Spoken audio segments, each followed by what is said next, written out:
एक बड़ी साधारण सी सरल सी साधना, अगर ये आप कर लोगे तो आपको भगवान की प्राप्ति हो जाएगी। और सरल साधना क्या है? क्या है?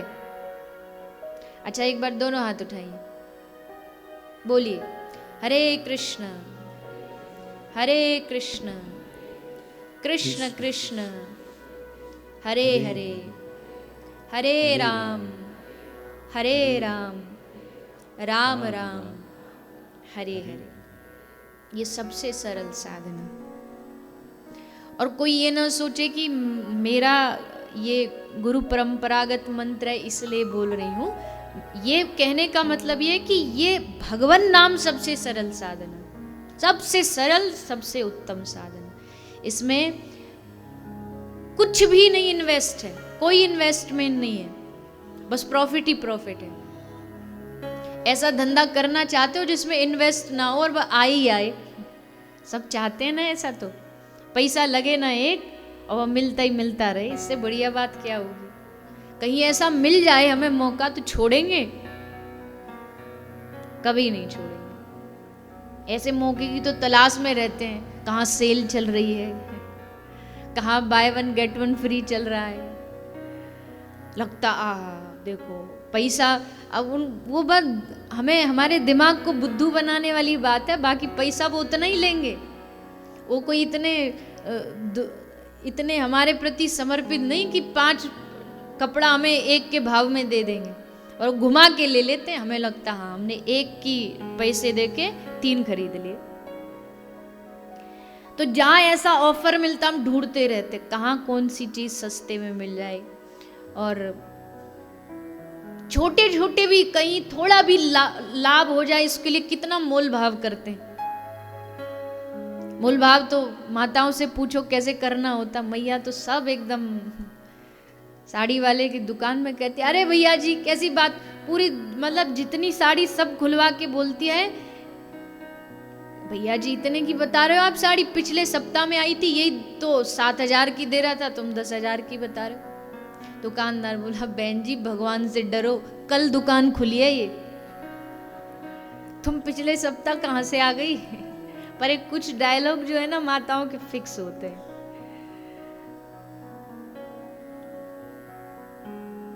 तो कहने का मतलब छोटा सा छोटा भी कहीं लाभ हो जाए तो हम छोड़ते नहीं ना, कोशिश करते हैं यहां लाभ हो जाए। तो यहां तो इतना बड़ा लाभ हमें भगवान का नाम दे रहा है कि एक भी पैसा नहीं लगना और बस प्राप्ति प्राप्ति, लेना ही लेना है। चलो ठीक है, मान लिया पैसा नहीं लग रहा, समय तो लग रहा होगा।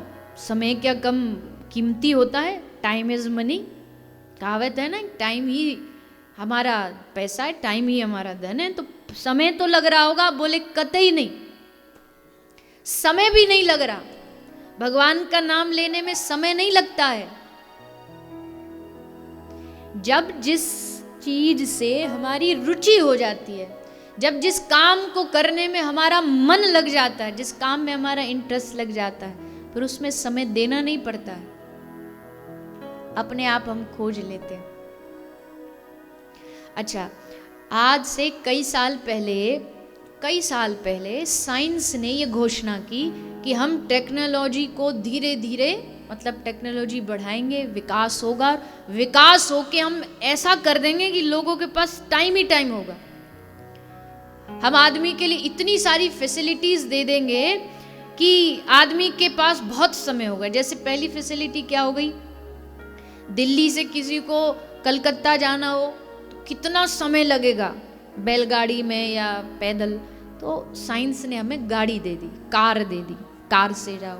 फिर और विकास हुआ, कार से बढ़ के ट्रेन दे दी, फिर और विकास हुआ, फिर हमको हवाई जहाज दे दिया कि घंटा भर में आप वहां से वहां पहुंच जाओ। अब जहां 1 महीना लगना था आपको पहुंचने में, 1 घंटे में पहुंच गए। तो आपका कितना, 1 महीने के कितने घंटे के समय बच गए। साइंस के हिसाब से इसने समय बचा दिया। फिर बारी आई घर में काम काज की। पहले मैया बेचारी दिन रात तो चक्की पीस पीस करके सुबह 4 बजे उठ जाती, हाथ से चक्की पीसती। आजकल बढ़िया बाजार में पिसा पिसा आटा, वो समय बच गया। आपको कपड़ा धोना, कपड़े धोने में मैया कितना जद्दोजहद करती, सो वो भी कम हो गया। अब तो वॉशिंग मशीन में धो, उसी में सुखाओ और आपको सूख करके मिल जाएंगे, वो समय बच गया। और एडवांस हुए बर्तन धोना, उसकी भी मशीन आ गई, वहाँ भी समय बच गया। पर अब ये बताओ, ये जितना समय बचा था, ये जो जितना समय बचा था, जो साइंस ने हमें दिया, विज्ञान ने बचा के दिया, वो फिर गया कहाँ? क्योंकि आज भी अगर मैं किसी से कहूँ कि चलो वृंदावन चलते, आज भी कहूँ चलो कथा सुनने चलते, तो पहला बहाना उसका यही होगा, टाइम नहीं है। तो वो जो इतना समय बच गया, वो गया कहाँ? समय तो उतना ही है, 24 घंटे पहले थे, 24 घंटे आज है। कहाँ गया वो समय? उस समय को बचा करके हमने दूसरी जगह पर लगा दिया, और उन जगहों पर ज्यादा लगा दिया जहां पर नहीं लगाना चाहिए था, और जहां लगाना चाहिए था थोड़ा बहुत समय, वहां से उसको बिल्कुल काट दिया एकदम। वहां पर हमारे पास भजन के लिए, भक्ति के लिए, चिंतन के लिए, सत्संग के लिए समय नहीं बचा। तो बात सारी ये लंबी चौड़ी गाथा सुनाने की बस इतनी सी है कि कमी समय की नहीं है हमारे पास, समय बहुत है। अच्छा चलो एक बात बताओ, बीच में 2 साल लॉकडाउन लगा, समय था कि नहीं था? घर पे था ना? कितनी माला की? 100-200 तो कर ही लेते होगे, नहीं 100 नहीं, 50 भी नहीं, 25।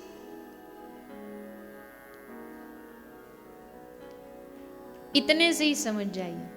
मैं बस एक ही बात समझ लीजिए कि जिस व्यक्ति ने, माफ करना मुझे ये कोई अच्छी भी ना लगे बात, कोई मेरी बात से सहमत भी ना हो, पर जिसने लॉकडाउन में सबसे ज्यादा हल्ला मचाया हो कि ये कब खुलेगा कब खुलेगा, परेशान हो गए घर में पड़े पड़े, अब तो कहीं जाना, समझ लो इस व्यक्ति को समय का सही सदुपयोग करना नहीं आया। जब समय नहीं था तब हल्ला मचाते थे समय मिल जाए समय मिल जाए, और जब समय मिला तब हल्ला मचाते थे कब खत्म हो कब खत्म हो। चाहिए क्या? भगवान भी बेचारे कंफ्यूज है कि तुझे दूं तो दूं क्या, जब जो वस्तु तुझे देता हूं उसी से तुझे कंप्लेन हो जाती है। लेकिन असल बात यह है कि जब आपके पास समय होता है, उस समय को आप पढ़िए। कितने हम भारत में जन्म लेके कितने भाग्यशाली हैं हम कि हमारे महापुरुषों ने इतने अद्भुत अद्भुत शास्त्र, पुराण आदि आदि सुंदर सुंदर ग्रंथ दिए हैं। उनका पाठ करिए, उनको पढ़िए। पढ़ने में रुचि नहीं है तो सुनिए, श्रवण करिए, श्रवण करके सत्संग को अपने हृदय में बैठाइए। और सबसे बड़ी बात जिससे चर्चा शुरू हुई कि हरि नाम का जाप करिए। कभी भी, कहीं भी, कैसे भी, किसी भी समय आपको जब आपकी बुद्धि में एकदम याद आ जाए कि हाँ नाम जप करना है, वहीं शुरू हो जाइए। अभी याद आ रहा है, अभी शुरू हो जाइए। कान ही तो कर रहे हैं आपके काम, जीभ तो खाली आराम से बैठी है ना, तो इस बैठी जीभ को थोड़ा सा मन ही मन में बोलते रहिए, हरे कृष्ण कृष्ण कृष्ण हरे हरे, हरे राम राम राम हरे। कान से सुनते रहिए, जिह्वा से बोलते रहिए। एक पंथ दो काज। कुछ भी कार्य कर रहे हैं आप, घर का कोई भी कार्य में आप लगे हुए हैं, बस जिह्वा से यही बोलते रहिए, यही नाम स्मरण करते रहिए।